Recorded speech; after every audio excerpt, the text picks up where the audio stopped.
So I'm back at my sister's house with these parts. Let me show y'all what I got. So I had all this stuff for a while. Just the bolts for the stator cover, brake and clutch, mirror block offs, brake and clutch reservoir, caps, lowering links, a rear rotor, the extended brake bar, extended brake line. I'm not a big fan of chrome, but this was all given to me for free, except for this brake bar and that extended brake line I actually ordered. Everything else was given to me for free. So when I get some time, I'm gonna put these parts on. So today what I'm gonna put on is my extended brake line. I really don't need to, because my factory one, if you unravel it, you route it the right way. It's long enough, just in case you want to stretch the bike a few inches more. But just to be on the safe side, I'm gonna use a new one, and that's more than enough in length. Got a 12 millimeter that need to come out. Then you got I think it's a T40. Take out this peg mount to get to the back side of this brake line. So I broke this bolt loose, and it's gonna have two bronze washers. I'm gonna have to reuse them to put on a new one and go on both sides of the brake line. I am gonna lose a little bit of brake fluid, but you definitely don't want to lose these pieces. Stick it through and put it back on the other side. Put it on the bike.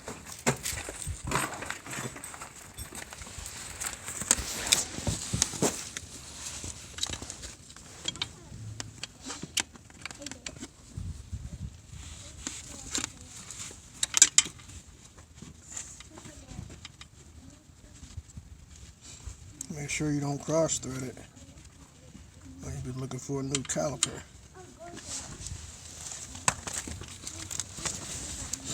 It's gonna be a little tough to tighten because this brake bar ain't got nothing to keep it from spinning.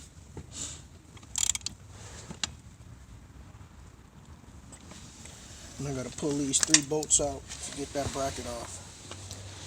Alright, you can pause it.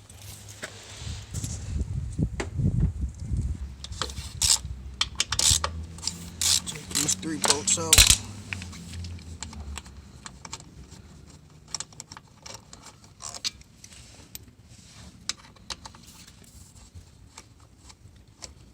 And this one's gonna be even harder to take out because I'm gonna have to hold it in my hand and break that brake line bolt.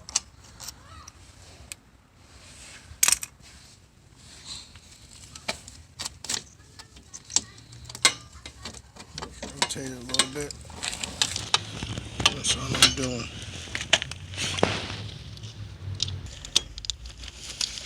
Pushing the bracket on the frame. There we go.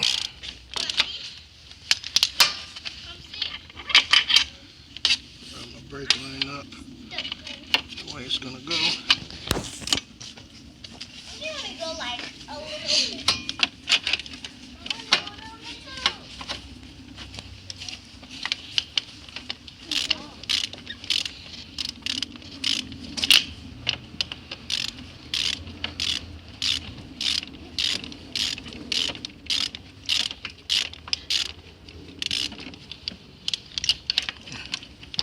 Behind.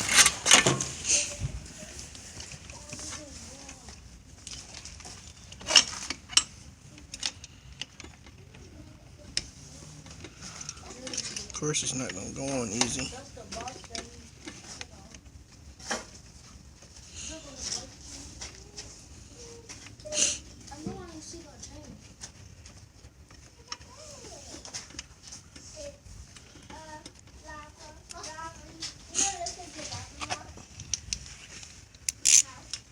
Push the peg up again.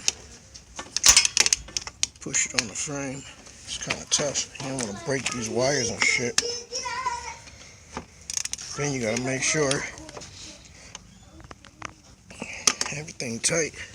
It's gonna be tight for now. If I need to tighten it up anymore, I'll just use a wrench. Come from the back side. Put my 3 bolts back in. It ain't like I can start the bike up anyways.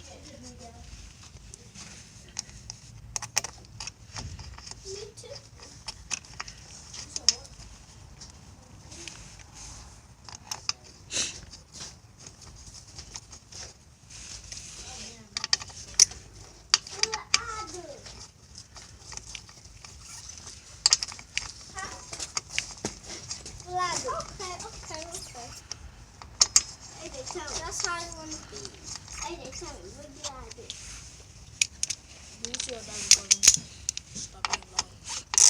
Tighten it down with the T40 Torx bit. Not too much. You don't want to round them out.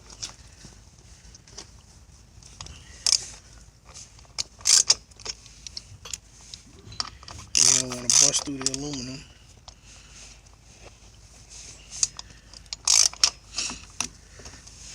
You got a brake line on. Just route it so the way you want it to go. Just put it up under these two.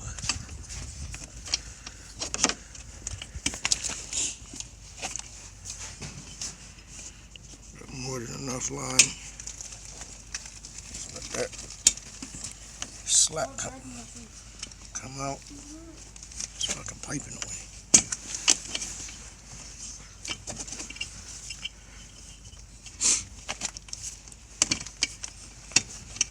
And I just take the excess and zip tie it up, but I ain't gonna do too much now anyways because I still gotta put my brake bar on. So I'm just let all that hang. I'll figure out something. Next I'm gonna take these stock links out so I can lower the bike. Put these tubes back.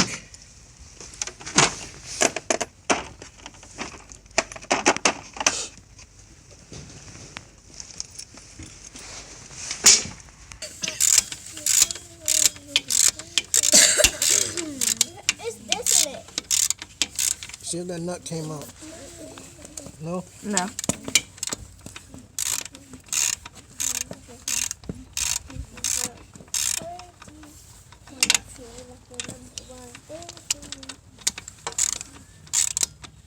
You recording? Yeah. Why are you recording? Okay. So, in order to do these stock links, I'm on the rear brake side. This side, take the nuts off. These are 17. And on the opposite side is a 14. Just take the nuts off. Then you can screw them back on a few times. Tap them through, but don't tap it so that it come down because you still gotta support the bike. So maybe I might be able to tap it through. Maybe not, but I'm gonna slide that bolt through, and then I'm gonna put my jack under on this side. I'm using my motorcycle jack here. I'm just gonna lift it up to get some of that pressure off of this bike. It's gonna lift up a little. It's gonna be resting on the kickstand. This is how I do it when I'm doing it by myself. I recommend y'all locking the bike down in some type of bike vise, but I just lift it up enough to get the back wheel off the ground. So this is where I got it jacked up at. Like I said, don't do what I'm doing. The wheel is off the ground. You see it rotates. Push the studs through. Now I'm gonna pop them all the way through.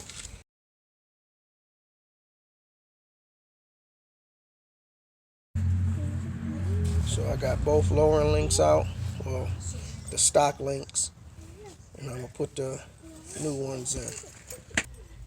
What level you on? All right, I hope y'all can see me. So I'll put one of these links in. Maybe do the wheel.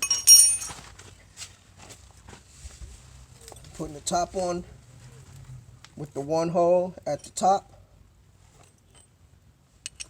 Make sure your spacers stay in there. And then in order to lower the bike, you want to take it to the furthest point, which is the lowest point. So now I'm gonna need my helper to lift the wheel up slightly because we don't want this to fall. Keep going. No more. No more. Alright. Make sure our spacer is in. Alright, you can let it go. Let it down. Come on the other side.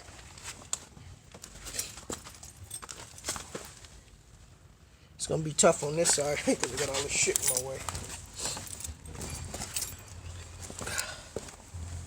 Let's get on the ground.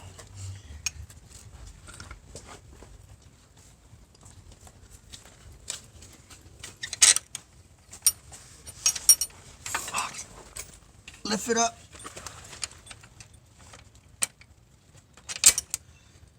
Okay, we got him in. Put your nuts back on.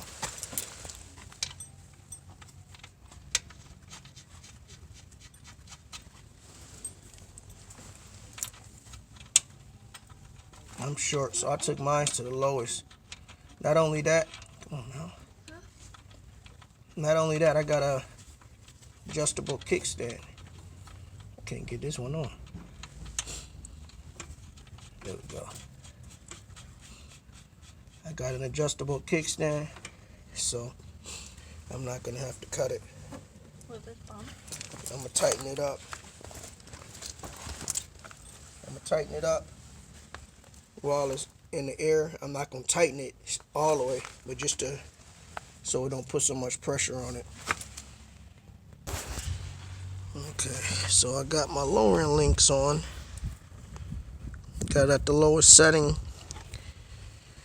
Let the bike down, tighten it up, and see where my ride height is.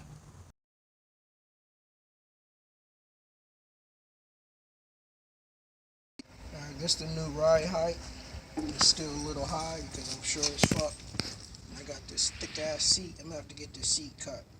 But when it was sitting up like this, in my profile picture, I was up like that even though I got flip flops. But when I'm on both feet, I'm on my tippy toes. But as long as I can hold it up, I'm good. I done rode some tall bikes. Yeah, I was gonna mount the radiator. I just hung it. I'm done for today.